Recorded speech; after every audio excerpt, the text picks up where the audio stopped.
Big boss Marathi season 6 मध्ये 5 लोक फायनलमध्ये पोहोचलेले आहेत आणि कोण जिंकणार ट्रॉफी याची सगळीकडे चर्चा आहे.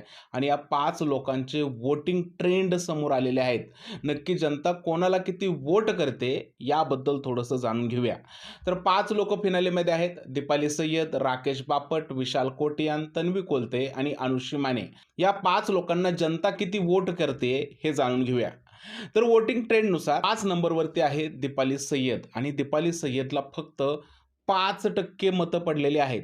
5% लोकांनाच असं वाटतंय की दीपाली सय्यद यांनी बिग बॉस मराठी सीझन 6 जिंकावा. त्यानंतर पुढचं जे वोटिंगमध्ये नाव आहे नंबर 4 वरती ते आहे राकेश बापट. थोडंसं शॉकिंग आहे मित्रांनो माझ्यासाठी. सगळे लोकं म्हणत होते की राकेश बापटचे चाहते खूप आहेत, त्याला खूप जास्त वोटिंग होईल. पण सध्या स्थितीमध्ये राकेश बापट यांना 15%च लोकांनी वोट केलेलं आहे. 15% लोकांचं असं म्हणणं आहे की आम्ही राकेश बापटला या सीझनची ट्रॉफी द्यायला तयार आहे. 5% दीपालीला, 15% राकेशला, म्हणजे दोघांच्या वोटमध्ये 10%चं अंतर आहे. त्यामुळे दीपाली याला क्रॉस करेल असं वाटत नाहीये. नंबर 3 वरती आहे इकडे तन्वी कोलते. तन्वी कोलतेच ट्रॉफी जिंकणार हे माझं सुद्धा प्रेडिक्शन आहे आणि सगळीकडे हीच चर्चा चालू आहे की तन्वी कोलतेच ट्रॉफी जिंकणार.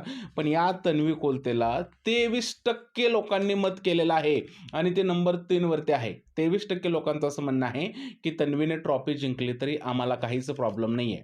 त्यानंतर नंबर 2 वरती आहे विशाल कोटियान. विशाल कोटियानला 27% लोकांनी वोट केलेला आहे. गेल्या 1-2 आठवड्याचा गेम पाहिला तर विशाल कोटियान खूपच पॉझिटिव्ह झालाय. तन्वी कोलतेच्या निगेटिव्ह गेममुळे त्याला लोकांचा खूप जास्त सपोर्ट मिळताना दिसतोय आणि दोघांच्या वोटमध्ये जवळ-जवळ 4%चं अंतर आहे आणि विशालला 27% वोट मिळालेले आहेत. आणि नंबर 1 वरती आहे अनुश्री माने.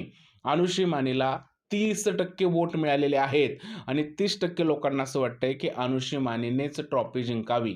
आता जर का सगळ्या कंटेस्टंटबद्दल बोलायचं झालं तर दीपालीला 5% म्हणजे ते अनुश्री मानेच्या पुढे जाऊ शकत नाही. राकेश बापटला 15% म्हणजे एवढा पण फेरफार होणार नाही की तो अनुश्री माने, विशाल, तन्वीला क्रॉस करेल.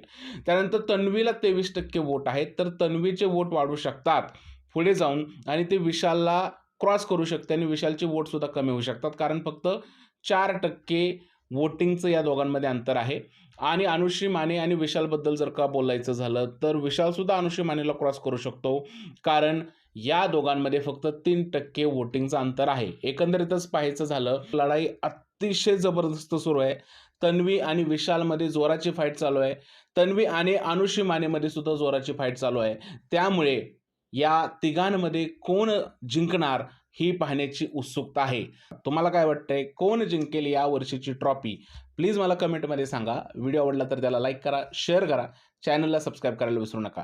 भेटूया पुढच्या व्हिडिओमध्ये. तोपर्यंत जय हिंद, जय महाराष्ट्र आणि भारत माता की जय.